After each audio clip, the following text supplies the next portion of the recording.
Soy Patrick Miller y les doy la bienvenida a Voz Vital, el podcast que busca educar a las personas a través de especialistas, pero en un lenguaje simple respecto a temas de deporte, salud y longevidad. Este episodio es presentado por AirLife, expertos en purificación ambiental, porque el bienestar comienza con algo tan simple y esencial como respirar aire puro. Y también Check Plus, el sistema de evaluación, diagnóstico y seguimiento de salud cardiovascular de última generación que previene los accidentes cerebrovasculares, infartos al corazón y muerte súbita en niños y adultos. En Voz Vital iremos al grano en temas que abunda la bien llamada desinformación.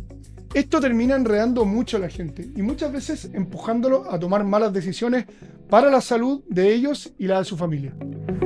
Estamos convencidos de que la educación es capaz de prevenir, mejorar y potenciar lo que significa finalmente enriquecer a las personas. En este capítulo compartiremos con una voz muy preparada y actualizada en temas de ciclo vital de la mujer respecto a su salud y cómo la actividad física infiere en cada una de sus etapas. Médico especialista en medicina del deporte y actividad física. Miembro del directorio de la Sociedad Chilena de Medicina del Deporte. Actualmente trabaja en Clínica Meds y Check Plus. Y además es docente de la Escuela de Posgrado en Medicina del Deporte en la Universidad de Santiago de Chile. Con ustedes la doctora Paulina Fuenzalida Sofia. Doctora, muchas gracias por estar aquí con nosotros. Muchas gracias a ustedes, muchas gracias a Voz Vital por invitarme y por dar a conocer estos temas que son tan importantes para la sociedad, entendiendo que obviamente el ejercicio es beneficioso para todos, pero muchas veces la mujer se deja de lado y no se toma en cuenta, obviamente, la importancia y los beneficios que tienen específicos esta población. No lo digo solo como mujer, lo digo en el fondo como médico porque me motiva este estudio y me he dedicado ampliamente a esta área. Doctora, en tu especialidad, uno pensaría que esto es para deportistas de alto rendimiento, la medicina, la actividad física y el deporte, o para los que juegan fútbol constantemente. Cuéntanos cómo le puede aportar al ciclo vital de la mujer, al ciclo vital completo, este acompañamiento, asesoría y guía que finalmente es lo que hacen ustedes los médicos especialistas en medicina del deporte y la actividad física. Exactamente, es una pregunta muy común. De hecho, la primera vez que me presenté en hospitalización con un paciente me dijo, deportóloga, ¿me vas a sacar del país? Y yo, no, eso no tiene nada que ver. Y obviamente cuando hablamos de deportólogo en general, estamos asociando históricamente, culturalmente, al deporte, tal como tú dices, a alto rendimiento, a fútbol. Obviamente enfocado puede ser en la mujer, que es el área que a mí me gusta.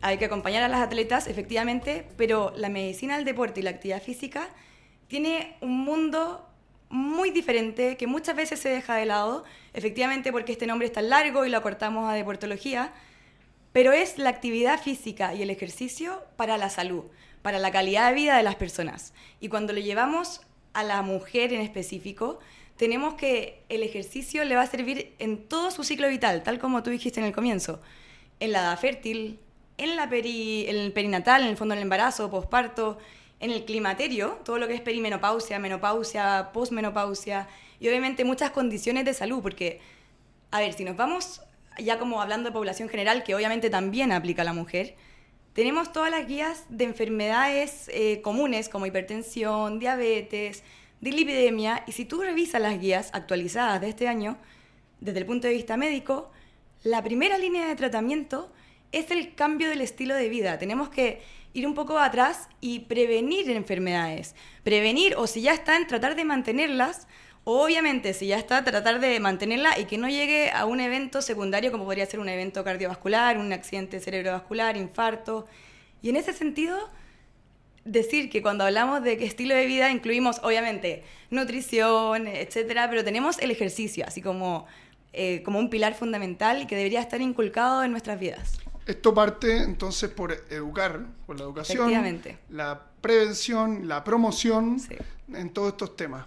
¿Cuáles son, qué es lo más relevante que ustedes terminan haciendo a través de esta asesoría? En cuanto a qué tipos de enfermedades o condiciones son las que rápidamente a ti se te vienen a la cabeza dentro de todos tus pacientes. Desde el punto de vista de prevención, últimamente se ha tomado mucho conciencia corporal, la gente quiere sentirse bien, quiere calidad de vida futura y generalmente están previniendo en el sentido de que si bien aún es desconocido, por ejemplo, en la mujer, sabemos que desde los 30 años, todos, incluidos los hombres, pero en este caso la mujer en específico, perdemos masa muscular desde los 30 años, perdemos masa ósea y eso es algo fisiológico en las personas. El problema, entre comillas por decirlo, y también algo que no se habla comúnmente, es que con la menopausia esta pérdida es aún mayor. Entonces siempre vemos los gráficos que en el fondo tenemos la pérdida gradual y esta menopausia hace una caída brusca. Y efectivamente, en ese sentido, el ejercicio tiene que estar en el tratamiento. Tiene que estar acompañando a la mujer en el sentido de no perder masa muscular o al menos mantener que esa pérdida no sea tan brusca. Y lo mismo con la salud ósea, en el fondo. Que la densidad mineral ósea y el riesgo de caída sea lo menor posible para tener estos riesgos a futuro. También en perimenopausia, bueno, la consulta desde el punto de vista de la medicina del deporte no solo va como por la parte biológica, sino que también de salud mental. Eso hoy en día es una consulta que está realmente llena. La gente viene para eso, también muy asociado a salud mental, también asociado a lo que es la salud mental en lo perinatal, en el posparto, etc. En el fondo es muy importante ese tema. O sea, la gente se está dando cuenta, tal como conversamos en el capítulo anterior de creatina con el Dr. Hayes, que el deportólogo o especialista en medicina del deporte está siendo un poco como el nuevo médico de cabecera, ¿ya? Para poder abordar en el tiempo las distintas circunstancias que está abordando la mujer en este caso que vamos a conversar, ¿cierto? Claro, efectivamente. Partamos entonces... ¿qué pasa con las primeras etapas de una niñita que está comenzando y que hablarle en el fondo más que nada a la mamá de esa niñita de cómo una deportóloga como tú podría ayudarle a ella respecto a todos sus temas personales? Sí, bueno, como bien dijiste, podemos ser médicos de cabecera y eso es muy importante en el tema que tocas ahora, que es como en el fondo edad fértil, una niñita desde edad temprana, donde como médicos, en primer lugar, somos médicos. No, tenemos que ver si es que hay patología asociada, etcétera, para que la salud esté óptima. Luego vamos a un escalón más arriba, que sería efectivamente cómo usamos el ejercicio como una herramienta para su salud y calidad de vida futura. En la edad como en el fondo infantil o pubertad, adolescencia, tenemos que inculcar el ejercicio. Mientras antes, mejor, porque tal como decía, esto va aumentando en el tiempo, hay pérdidas que son fisiológicas, y si uno llega a ciertos momentos de la vida con una reserva fisiológica mayor, en el fondo con mayor musculatura, mejor composición corporal, mejores hábitos, no solo en el fondo del punto de vista de ejercicio, porque en el fondo el ejercicio es un estímulo que gracias a la recuperación, alimentación, sueño, disminución del tiempo en pantallas, podemos tener beneficios a futuro. Entonces, efectivamente, en esa edad tenemos este tema que es como inculcar, motivar, recomendando siempre a los padres que efectivamente el ejercicio tiene que estar en su vida diaria como parte del estilo de vida. Cuando hablamos con los padres, siempre recomendamos que tiene que ser algo, ojalá familiar, porque siempre está el ejemplo de los papás. Y eso es muy importante cuando vamos a considerar como el entorno, que tiene un efecto directo en la cantidad de comportamiento sedentario que tiene una persona y por otro lado, en la cantidad de actividad física que realiza alguien. El ejemplo es fundamental, qué hacen los hermanos, qué hacen los amigos, etc. Y también otros temas fundamentales, me refiero ya como edad fértil, esta edad como del ciclo menstrual, etc. Es más que ver relaciones específicas con ejercicio, es que la persona aprenda a conocerse, aprenda a ver, a autorregular cómo se siente con las hormonas de sus cambios cíclicos y eso es fundamental en realidad. Y ustedes también juntan puntas con otros profesionales que pueden ayudarle, que sé yo, un todas endocrinólogo, ginecólogo, Sí, etcétera. efectivamente, no somos multiespecialistas, nosotros somos unos grandes derivadores en realidad, trabajamos en conjunto con todas las especialidades médicas, cardiólogos, tal como tú dijiste, endocrinólogo, traumatólogo infantil, súper importante cuando pesquisamos ciertas lesiones importantes. Hay un problema gigante hoy día en la población escolar, que es la obesidad. Sí. La nueva pandemia que está hoy en día, entiendo que de alrededor del 52-55% de los niños en etapa escolar tienen sobrepeso u obesidad.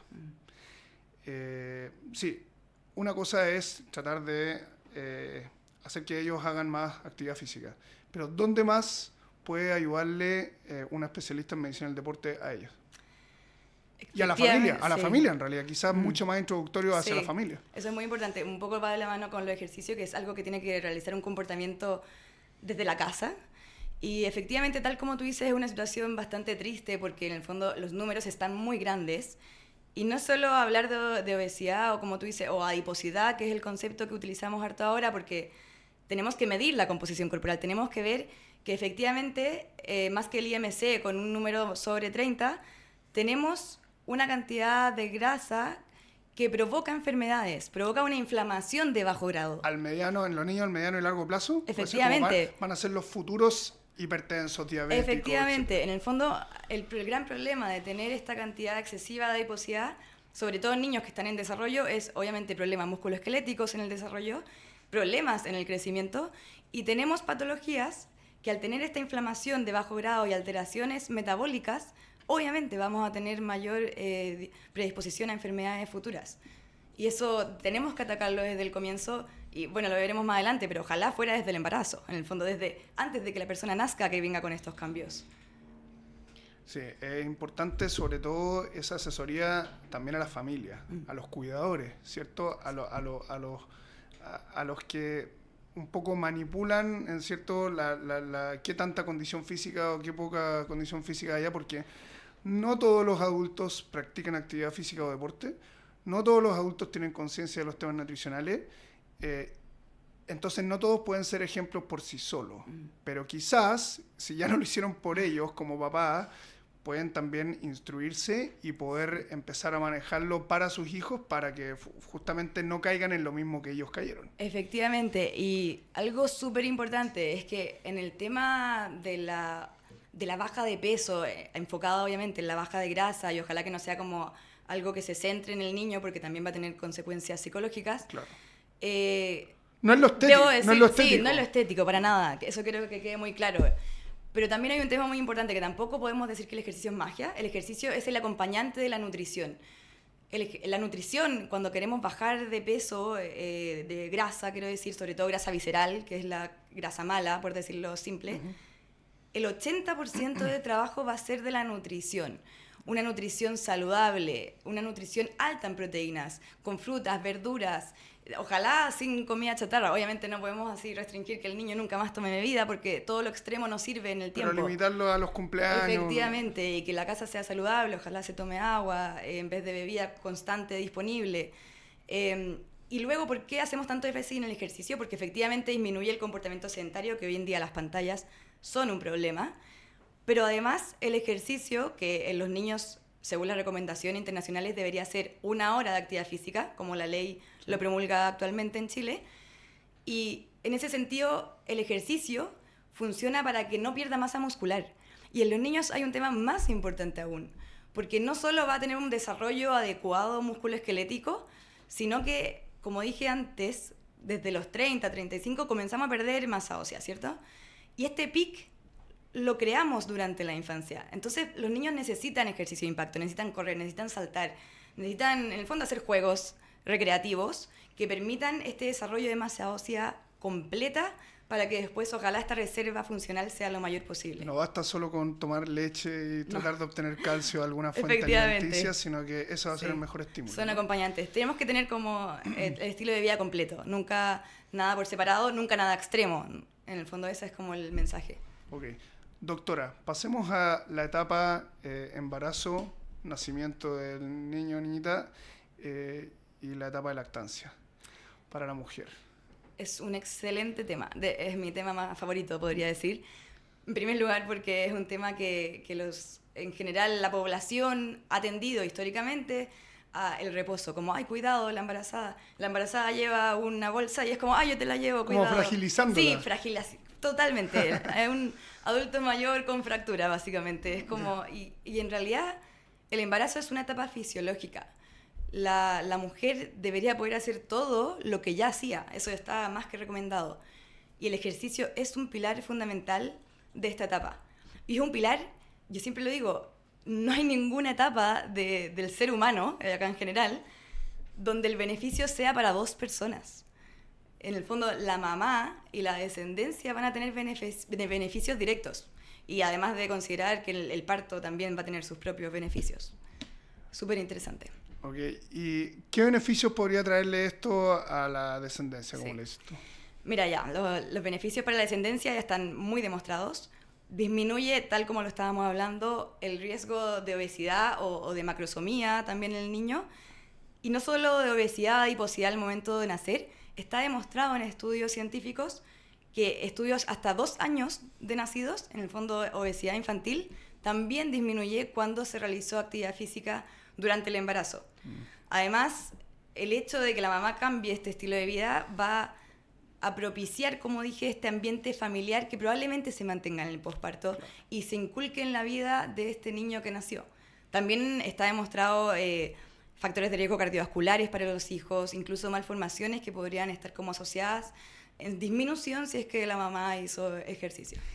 Y a ver, ¿qué tipo de ejercicio?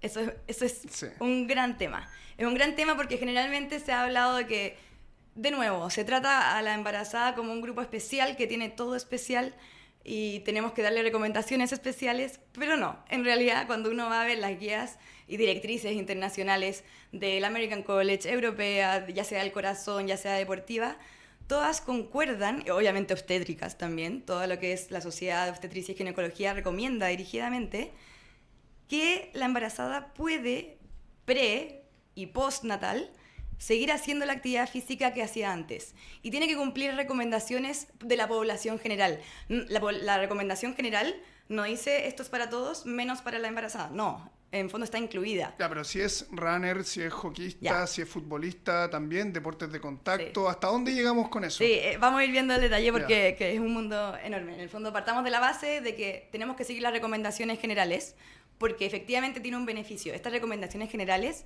como para que sepan, son recomendaciones que están creadas como un mínimo para la salud de la persona, no Ya. para rendimiento, no para ser más rápidas, etc.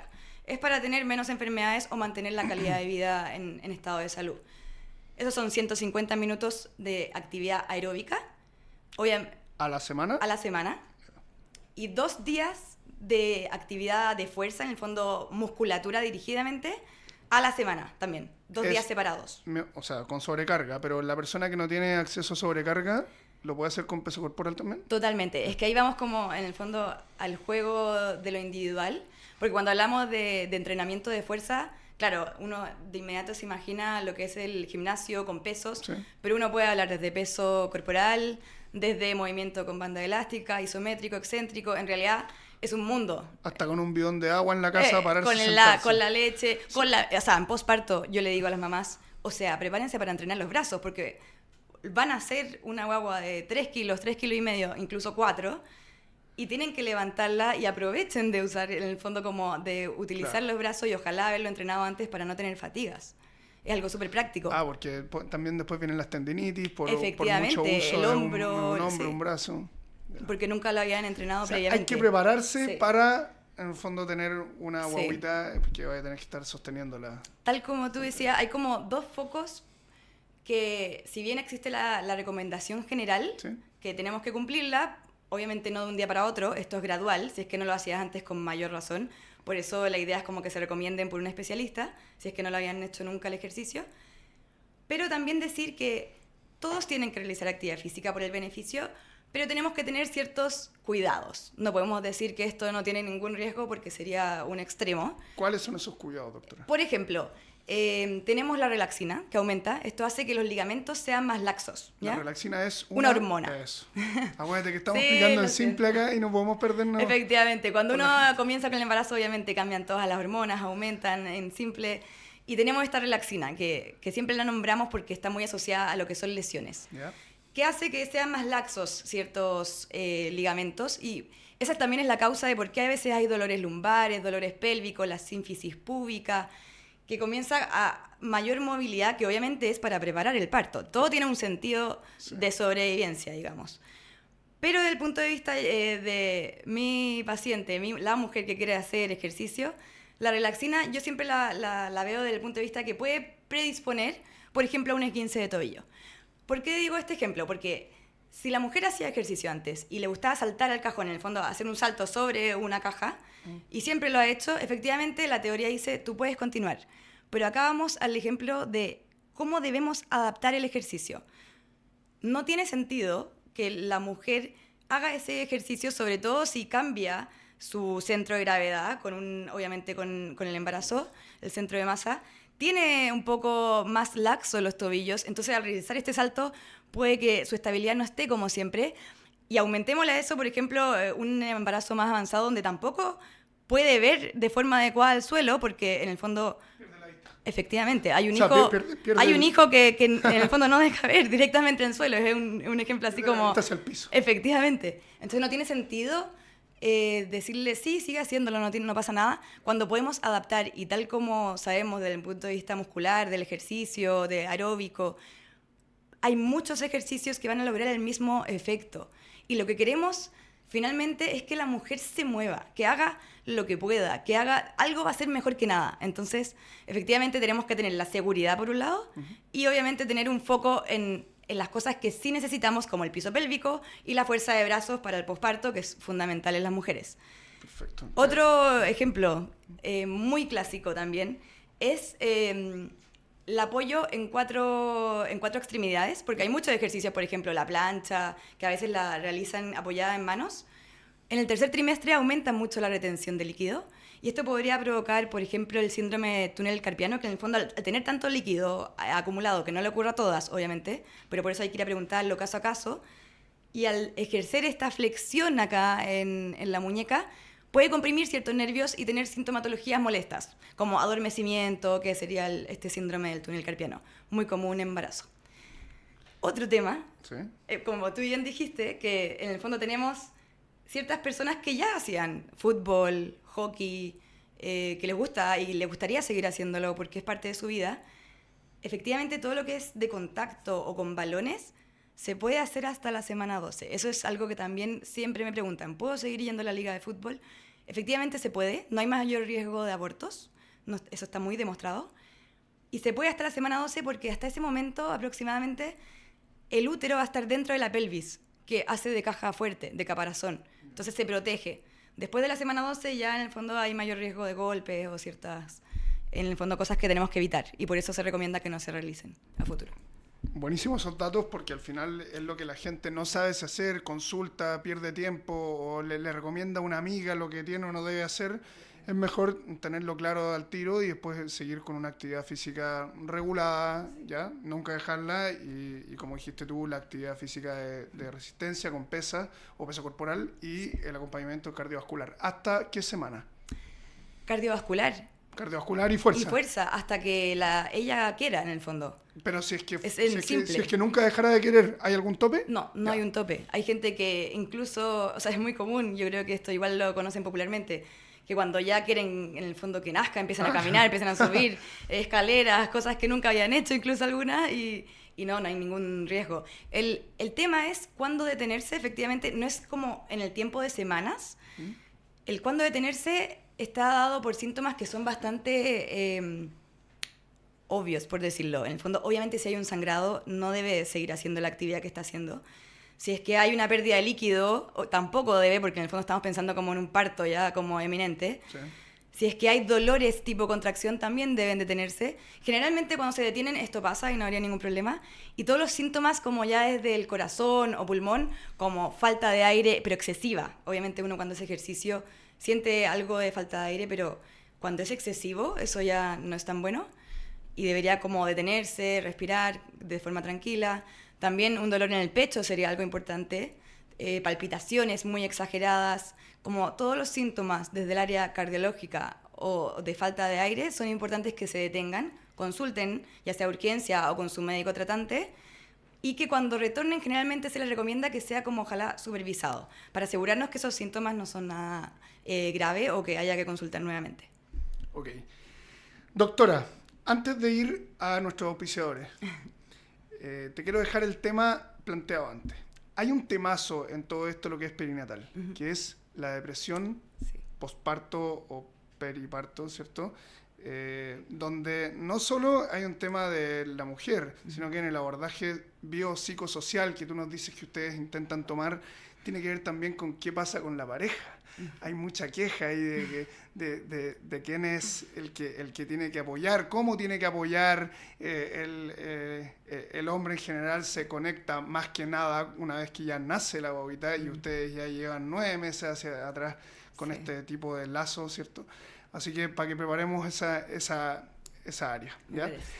Bueno, y como pasamos nosotros, nuestros auspiciadores, si cuidas lo que comes y cómo te mueves, también cuidas lo que respiras. AirLife crea ambientes saludables en autos, espacios cerrados y en el sector de alimentos.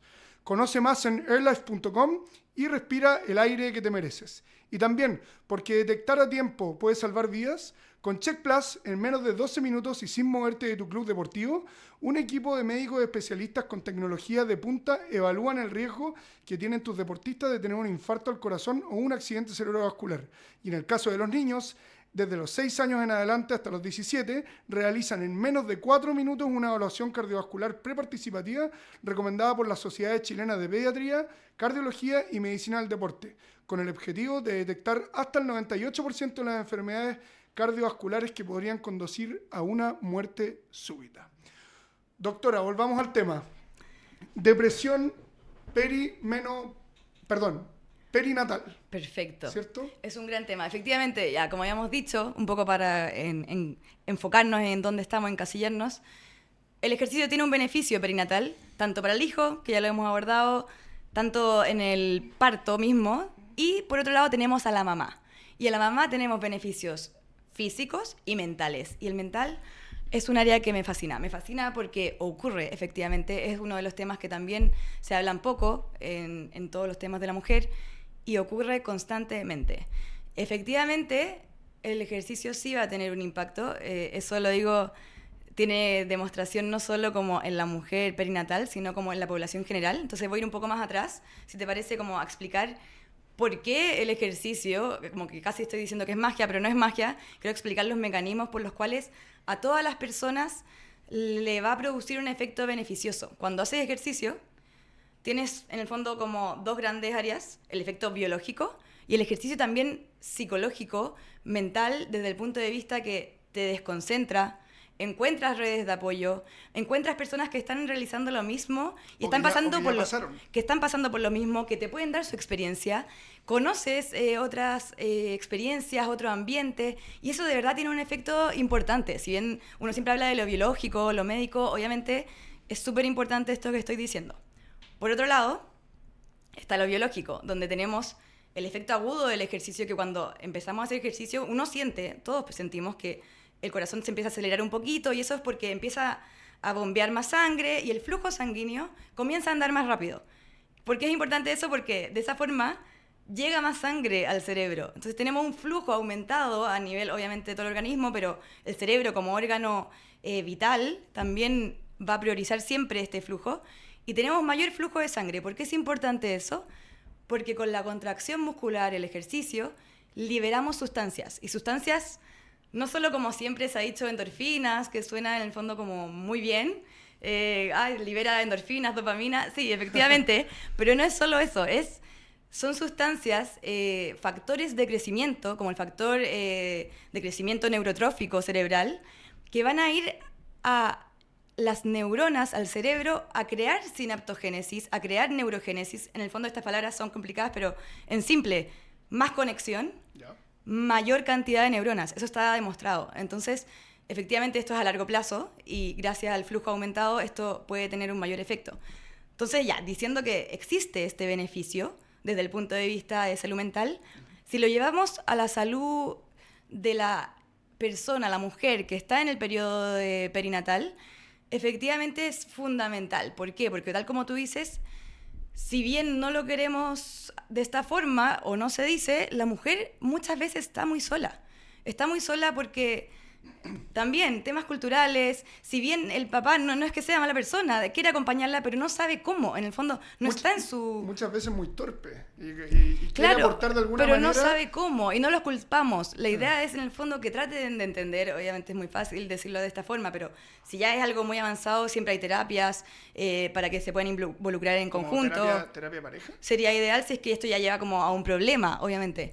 O que en lo simple la acompañe a hacer ejercicio, en el fondo hagan las cosas juntos. Bueno, es súper difícil en realidad, como tú bien dices, involucrar a alguien que no logra conectar, pero por eso, si es que el problema ya llega como a algo muy serio, sí, obviamente tiene que ir a una terapia. Claro, yo aquí, bueno, yo como hombre, como papá también, uno siempre trata de hacerlo lo mejor posible, ¿ya? Hay algunos que, así como para otras cosas somos más dejados que para otras, ¿ya?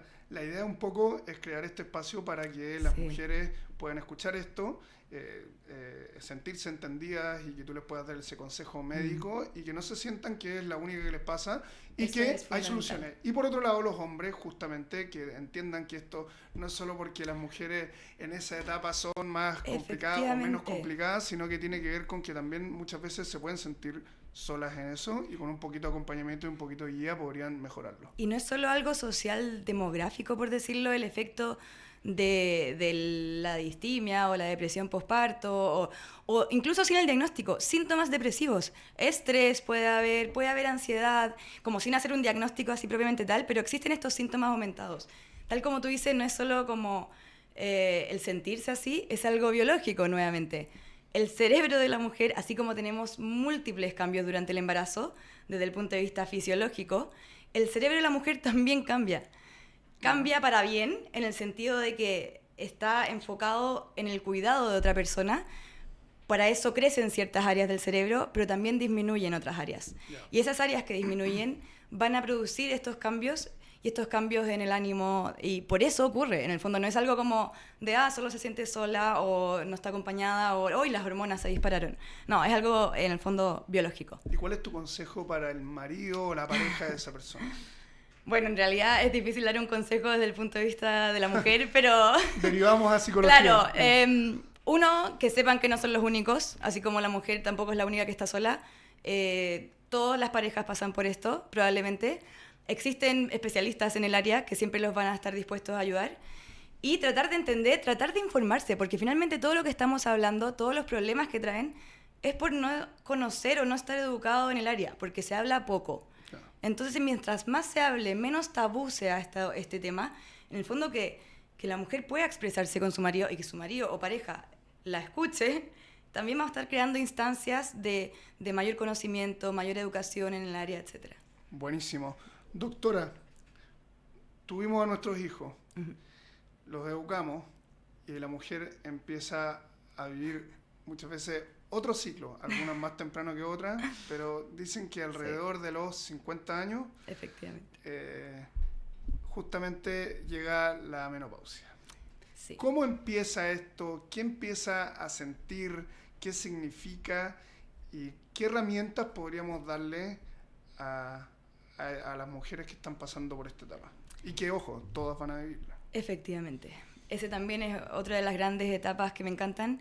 Y si lo vemos así en perspectiva, estas dos etapas, perinatal y perimenopausia, son dos ventanas de oportunidad enormes. Enormes porque hay cambios muy grandes que traen consecuencias, pero si hacemos bien el cambio de estilo de vida, cambiamos los factores modificables, o sea, en el fondo todo lo que se pueda cambiar para hacer mejor, vamos a llevar a un beneficio enorme. Entonces, cuando hablamos específicamente de perimenopausia, ¿a qué nos referimos primero? Porque siempre hablamos de menopausia. Menopausia es un día donde la mujer deja de lado su etapa de edad fértil. En el fondo es su último ciclo. El problema es que este diagnóstico se hace retrospectivo. En el fondo, 12 meses con ausencia de regla, uno dice, hace un año fue la menopausia. Perfecto. Así es el diagnóstico. Cuando hablamos de perimenopausia, nos referimos a la transición, la menopausia y un año posterior. En el fondo engloba muchos años, porque la transición puede durar 4, 5 años. La transición es el periodo previo a la menopausia donde ya empiezan a haber cambios. Empiezan sintomatología. Empiezan los síntomas, que los vamos a decir porque son fundamentales que se hablen, fundamentales que la persona sepa que son por esto y no porque está pasando por un proceso así patológico, por decirlo. Y por otro lado, empiezan a haber cambios endocrinos, obviamente, desde el punto de vista de salud, que también es fundamental. Factores de riesgo cardiovascular, que es otro tema fundamental de evaluar en la mujer en la perimenopausia.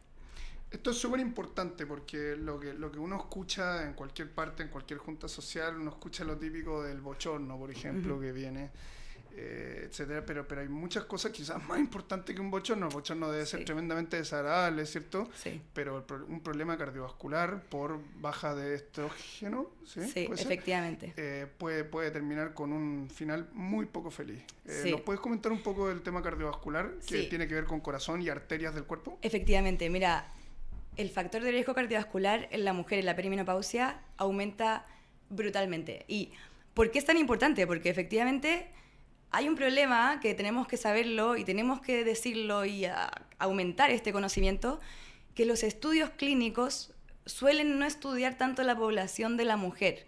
No es que yo sea feminista ni nada por el estilo, es algo que ocurre, es algo objetivo.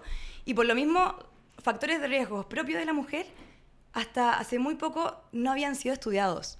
Entonces siempre hablábamos de la dislipidemia, la hipertensión, la adiposidad, que bien hemos dicho, que sí, son factores de riesgo súper importantes y afectan a la mujer específicamente en esta etapa también.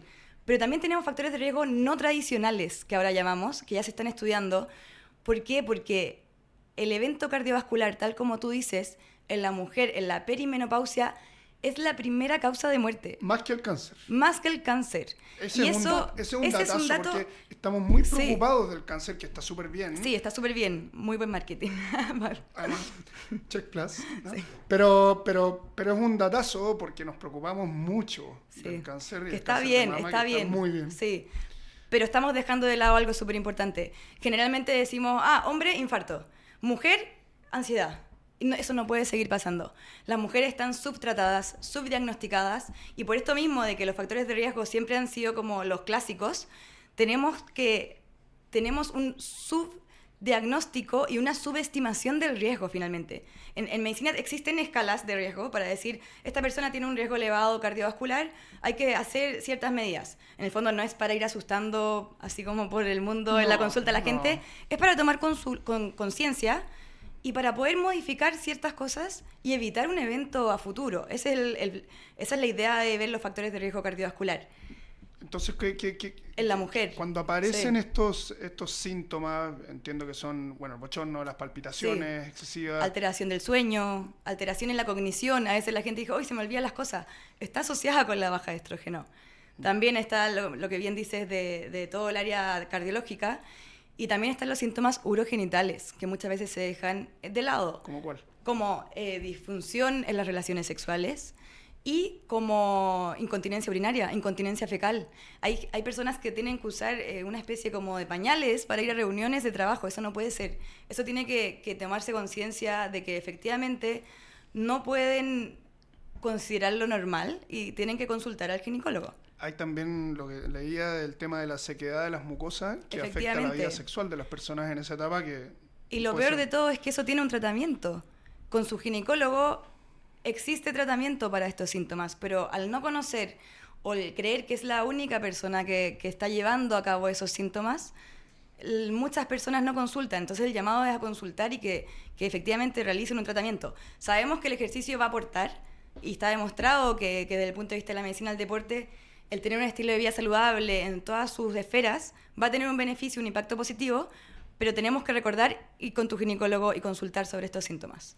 Ok, y si tuviéramos que darle, ya desde el punto de vista de la actividad física, que es el tema que estamos hablando hoy día por la mujer, ¿cuál sería el imponderable que una mujer que se siente que está en esta época tenga que hacer? Respecto a entrenamiento, respecto... Excelente, es una excelente pregunta y que la hacen en la consulta.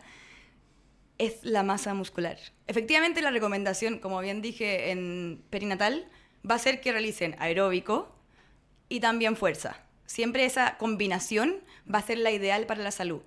Pero si una persona se me pone al frente y me dice, no tengo tiempo, dime qué hago, en 2 días, 3 días a la semana, es el entrenamiento de fuerza. Eso porque la pérdida de masa muscular es acelerada con la disminución del estrógeno, así como el problema en la densidad mineral ósea, que también es un gran tema. Sabemos, como ya dije, que en el fondo en la edad de 30 años aproximadamente creamos nuestro pic de densidad mineral ósea y que luego lo vamos perdiendo. Y el rol del ejercicio en esta etapa, en la perimenopausia, es intentar mantener esta masa ósea, porque también es un factor de riesgo cardiovascular tenerla baja. Por otro lado, evitar caídas, mejorar el equilibrio, con mejor masa muscular la persona, aunque tenga una osteoporosis, quizás al caerse, o sea, en el fondo, evitar la caída va a hacer que no se fracture. Y por otro lado, el trabajar la masa ósea va a crear un estímulo en el hueso de tracción, porque los músculos están insertados en los huesos, Y ese estímulo va a producir que efectivamente algo de cambio de densidad mineral ósea, pero esto no es magia nuevamente, pero sí va a crear una geometría diferente. Y ese es el gran beneficio. Una geometría interna del Una hueso. geometría interna del hueso. Siempre estamos enfocados en la densidad, que efectivamente está muy bien que lo midamos y que lo veamos, pero el beneficio del ejercicio es en la geometría, en la disposición de las trabéculas, que entregan una mayor potencia al hueso. Y eso obviamente va asociado de esta unión, porque son el músculo y el hueso van siempre en conjunto. En el fondo no los podemos separar, es súper difícil verlos por separado. Por eso el entrenamiento de fuerza es tan importante para la mujer. Incluso más que el cardiovascular que estábamos acostumbrados hacia atrás, Sí. a las que se animaban a hacer ejercicio, se cayeran en un 90% hacia el cardiovascular. Efectivamente, o sea, si yo tengo que elegir uno, elijo el entrenamiento de fuerza. Obviamente, desde el punto de vista Lo mejor es la médico, combinación. deben ser los dos, porque tienen sus beneficios cardiovasculares, pulmonares, mejora la capacidad aeróbica, se sienten mejor. Pero primero, el entrenamiento de fuerza. Tal como dije, estos cambios, si alguien no lo realizaba antes, no pueden ser de un día para otro. Tienen que ir de forma muy gradual. Y es ahí cuando también individualizamos, porque a la persona no le puedo decir, mañana comienzas a hacer 3 días de aeróbico, 2 días de fuerza. No, en el fondo partimos de a poco, partimos con algunos minutos, partimos con fuerza, porque es lo que más me importa. Y también partimos con la que ella quiera. Eso también es fundamental. La adherencia al tratamiento. Sí, existen múltiples guías, existe mucha evidencia científica, los médicos queremos un objetivo, pero si es que la persona no quiere, no tiene tiempo, no le gusta, no vamos a lograr nada. Y como insisto, algo es mejor que nada, tenemos que ir a buscar cuál es la motivación, qué es lo que le gustaría hacer, cómo logramos que lo haga, que es lo principal. Doctora, ha sido un tremendo gusto poder compartir tus consejos clínicos, médicos y de la experiencia. Y antes de terminar y poder saber dónde la gente se puede encontrar contigo, dónde puede consultar contigo, te queremos contar que este podcast fue presentado por AirLife, tecnología que transforma el aire que respiras, y también por Check Plus, el sistema de evaluación cardiovascular de última generación. Doctora, ¿dónde pueden tomar hora contigo? Bueno, actualmente, como la mayoría de los médicos, trabajo en el sistema público y privado, pero para tomar hora dirigidamente tendría que ser en Clínica Meds, donde tengo la consulta particular en la clínica de la DESA. Ok. Nuevamente agradecerte y queremos dejar invitados a nuestros auditores a que nos sigan, a que compartan este podcast, que puedan compartirlo en sus grupos de WhatsApp, que puedan compartirlo en cualquier parte, porque la desinformación al final termina haciendo que la gente tome malas decisiones que muchas veces pueden ser contraproducentes para su salud, y si logramos que la gente aprenda, esto puede ser todo lo contrario y puede ser muy beneficioso tanto para ellos como para sus familias. Y eso al final para nosotros es como enriquecer a una persona, enriquecerla con herramientas. Doctora Paulina Fuenzalía, un gustazo, muchísimas gracias, y a ustedes auditores nos vemos en el próximo capítulo. Saludos. Muchas gracias.